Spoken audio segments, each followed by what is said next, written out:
Hello, friends. Welcome to Surviving Tomorrow, a podcast, newsletter, and publication that helps you navigate life in an age of democratic destruction, ecological collapse, and economic irrelevance. Available for free on Substack, Spotify, Apple Podcasts, Facebook, and YouTube. I'm Jared A. Brock. Backpacking through Central America changed my life. It exposed me to poverty for the first time and made me loathe corporatism. It exposed me to environmental destruction and made me love nature.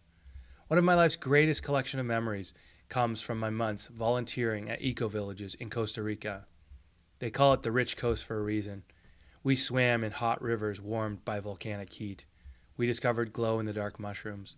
We listened to howler monkeys in the hills. We cooked organic food in an open-air kitchen without insects due to mindful planting. We watched red-hot lava flow down a volcano at night. The land was so verdant that even the fence posts blossomed with flowers. Costa Rica is one of the most sustainable nations on earth. It's a place filled with beautiful and warm people. It's chock full of stunning views and breathtaking scenery. And now, thanks to the recent invention of a new type of corporation, it will all be owned by a hedge fund. It's technically a new type of publicly tradable security, like a stock or NFT, but for nature. It's called a natural asset company, but it'll probably be called Trees Inc. in the future, or Rivers Inc., Mountains Inc., Water Springs Inc., Rainforest Inc., Oceans Inc. In September, the New York Stock Exchange announced this new security as a, quote, nature-based solution to unlock the value of natural resources. An NAC is basically a real estate agent for Mother Nature. It picks a piece of nature, assigns a price tag, wrangles the rights out of the commons, and then sells slices of that lake, ocean, volcano, mountain, etc. to institutional shareholders, specifically the multinational corporations who funded the NAC in the first place.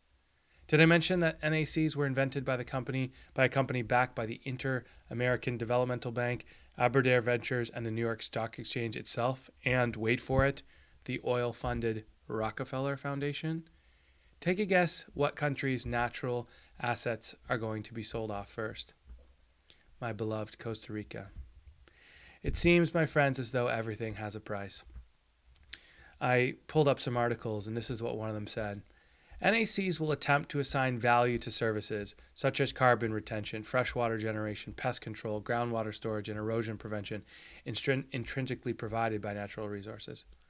So once they've assigned a price to every atom in the atmosphere, then what?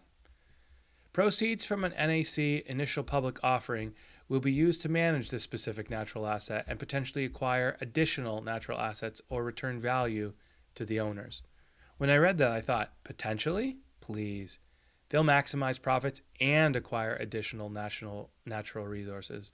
The elites won't stop until they wring a profit from every living inch of planet Earth. This, my friends, is the great battle of our age. And then I quote from the magazine again. This new nature-based solution provides another tool for governments to work with the private sector to promote sustainability while providing financial returns. Just two quick thoughts on this gem. Number one, whenever you hear governments and private sector in the same sentence, it's the same thing as saying corporations are colluding with corrupt politicians again. And number two, in the battle of sustainability versus profit, the former has never won against the latter, ever. There's simply no track record that suggests we can trust corporations to do what's right for people and the planet. Let's call this what this is. It's robbery.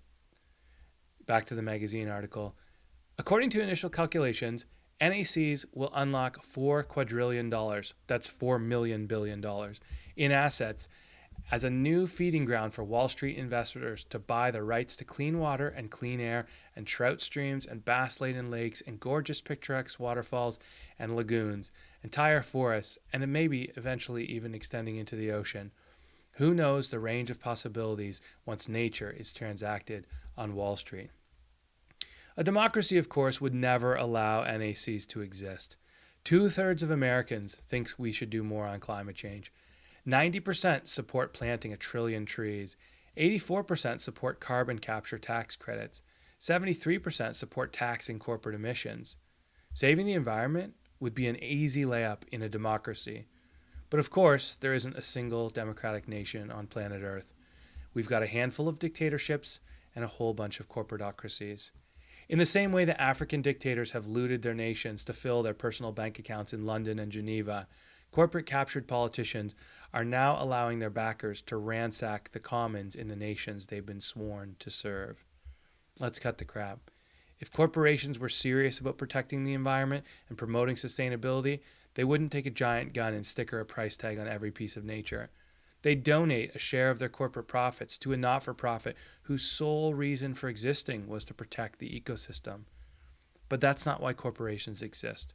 Corporations are anti-human extraction machines whose sole legal purpose for existing is to extract profits from anyone and anything in order to privately benefit its shareholders. The for-profit corporation is the fiduciary enemy of humanity and nature, and perhaps none more so than the natural asset company. Maybe the best way to protect nature is just to get rid of the institutions that do it the most harm in the first place. Here's how we should actually protect nature.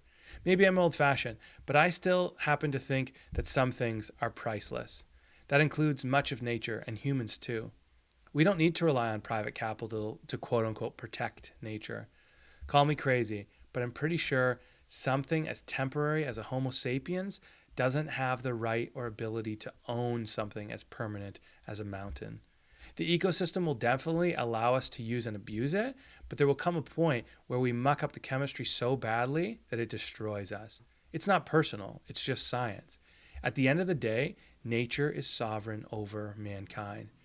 Maybe we need to delete the word ownership from our vocabulary, and certainly from our legal contracts and sales agreements and land deeds. Instead, let's use the word stewardship and introduce a raft of legislation that defines stewardship as leaving something better than you found it. Steward it or lose it. At the very least, it's time that we at least give some pieces of nature legal self-sovereignty, including the ocean, the polar ice caps, all rivers and lakes, and every inch of mountain above 14,000 feet. There's already a river in New Zealand that has the same legal rights as a human being. Same for Mount Taranaki and a national park in New Zealand. India granted human rights to the Ganges and Yamuna rivers. Please don't roll your eyes and write this off as a silly idea. After all, the democracy-destroying Citizens United ruling made corporations people in the eyes of the law. If a lifeless corporation can be quote-unquote human, then surely nature itself, that vital, living, breathing being that sustains every moment of our sorry little lives, can be equally so. Everything's just a legal fiction anyways. Thanks for listening to Surviving Tomorrow. Please give us a 5-star review on Spotify and Apple Podcasts, and share this episode by email and on social media so we can reach more people, let them know about NACs, and grow our community of resistors. We are listener supported, and we need your help. Please visit jaredbrock.com to see all the ways that you can get involved. Thank you so much for listening, and we'll see you next time.